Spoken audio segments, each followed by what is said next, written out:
Hello everyone, welcome to exam B student. बस स्वागत है आप सभी का एग्जाम बी में। To make your preparation 50% faster, मेरा नाम है कैलाश तिवारी। दोस्तों, नाबार्ड ग्रेड ए 2024 के हम कह सकते हैं कि जो इम्पोर्टेंट स्टेप है और ये 200 मार्क्स के लिए होने वाला है। फेज 2 उसके 4 दिन बचे हुए हैं। ऐसे में कौन से ऐसे टॉपिक्स हैं जिनको आपको डेफिनेटली करके जाना है और मैं आपको बताऊंगा कि आप उनको कैसे बहुत अच्छे से कर सकते हैं। तो लास्ट के 4 डेज को बहुत अच्छे से यूटिलाइज कीजिए। जैसे हम कहते हैं कि बिल्कुल तपस्या की तरह इन 4 दिन को आपको करना है। तो ये 6 टॉपिक्स आपको करने हैं। ओके, सबसे पहले क्या है, समरी ऑफ कुरुक्षेत्र मैगजीन आपको एक बार गो थ्रू करनी है, पढ़नी है, सिर्फ रीड करके जाना है, इसमें रटना कुछ नहीं है। तो एक बार पढ़ने में आपका बहुत ज्यादा टाइम नहीं जाएगा। सारी मैगजीन की समरी आपको मिल जाएगी, हमने यूट्यूब पे वीडियोस भी बनाई हैं, वो भी आपको मिल जाएंगी, आप वहां पे देख सकते हैं। इसको आपको रीड करना है। ये 8 to 10 पेजेस की कोर्स में आपको मिल जाएगा।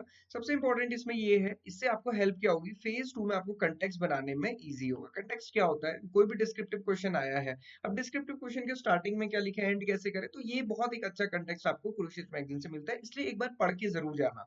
साथ ही साथ अगर आपके पास टाइम है तो आप योजना भी पढ़ सकते हैं, बट एटलीस्ट कुरुक्षेत्र जरूर पढ़ के जाइए। आप देख सकते हैं कि सितंबर मंथ का था बजट फॉर रूरल इंडिया, तो इससे बहुत सारी चीजें आपको पता चलती है कि रूरल इंडिया के लिए क्या क्या चीजें हो रही हैं। ओके, सो पहली चीज थी कुरुक्षेत्र मैगजीन। सेकंड चीज है कि बच्चों को होता है सर ऑब्जेक्टिव के लिए तो कुछ बात होनी चाहिए। तो ऑब्जेक्टिव के लिए दोस्तों मैंने हमेशा ये कहा है कि जो फेज 1 के लिए था वही फेज 2 के लिए भी, क्योंकि सिलेबस तो सेम है एआरडी एंड ईएसआई का। सेम, या फिर हम कह सकते हैं सिलेबस तो केवल फेज 2 के लिए ही है, उसी के बेसिस हम फेज 1 पढ़ाते हैं। तो ये सारी चीजें आप गो थ्रू कर सकते हैं एक बार। और इसके साथ साथ करंट अफेयर्स आपको ध्यान रखना है। तो ये सारे वीडियोस आपको हमारे एग्री बी के यूट्यूब चैनल पे आप जाएंगे, वहां पे आपको ये सारे के सारे वीडियोस मिल जाएंगे, आप वहां पे देख सकते हैं। इसके अलावा मैंने आपको 100+ डिस्क्रिप्टिव क्वेश्चंस दिए। हमने 120 क्वेश्चन आपको दिए विद आंसर्स, मतलब आप समझिए कि 100 क्वेश्चंस हमने आपको दिए प्रैक्टिस करने के लिए, 120 क्वेश्चन दिए हमने आप विद आंसर्स।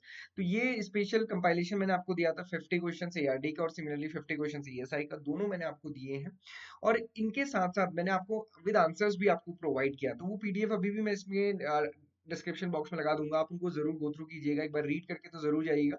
सो दैट कि ये वाली गलती ना हो। वो गलती क्या है, हम कोई भी क्वेश्चन का एक पार्ट है, हम उसको लिखना शुरू करते हैं, हमें एक पॉइंट आता है, दूसरा पॉइंट आता है, फिर तीसरा पॉइंट नहीं आता, हम उसी फर्स्ट और सेकंड पॉइंट को अलग अलग तरीके से लिखना शुरू कर देते हैं। तो थोड़ा डाइवर्सिफिकेशन रहे आंसर्स में, इसके लिए इसको गो थ्रू करना जरूरी है। ओके, तो इसके अलावा आप देखोगे हमने डे वाइज आपको एआरडी और ईएसआई के टारगेट दिए थे, इसमें हमने आपको कंटेंट भी प्रोवाइड किया था, उसका कहाँ से पढ़ना है वो भी प्रोवाइड किया था, और साथ साथ क्वेश्चन विद आंसर्स। तो ये अगर आप करके जाते हैं, लास्ट टाइम मैं आपको बताऊं जितने भी क्वेश्चन वहां पे नाबार्ड में आए थे वो सारे के सारे हमारे डेली डिस्क्रिप्टिव में कवर्ड थे, है ना, डायरेक्टली इनडायरेक्टली। तो आप देख सकते हैं चाहे एआरडी या ईएसआई है, तो क्योंकि 60 क्वेश्चन से एआरडी, 60 क्वेश्चन ईएसआई, बहुत सारा क्वेश्चन हो जाता है, इसमें क्या ही बचेगा फिर, और सारा कुछ हम सिलेबस से कवर कर रहे हैं।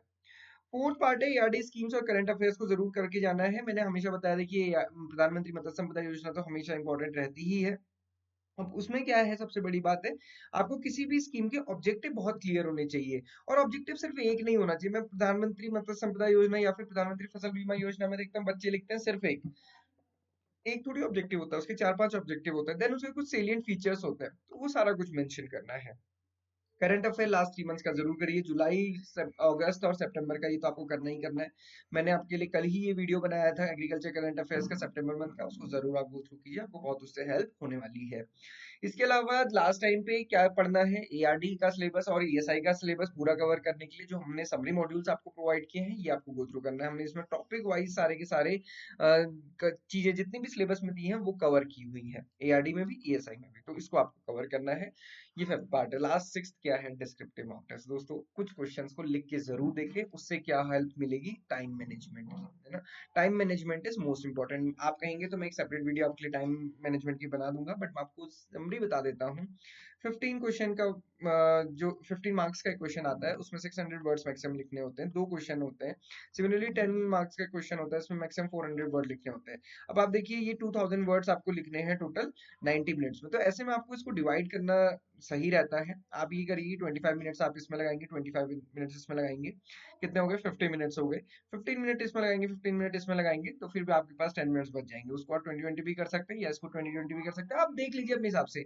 ऐसे आप टारगेट लेके लेके चलेंगे ना तो क्या होगा कि मान लीजिए 25 मिनट्स ओवर ओवर हो गए और ये नहीं पूरा हुआ तो इसको छोड़ दीजिए, नेक्स्ट क्वेश्चन की तरफ चलिए।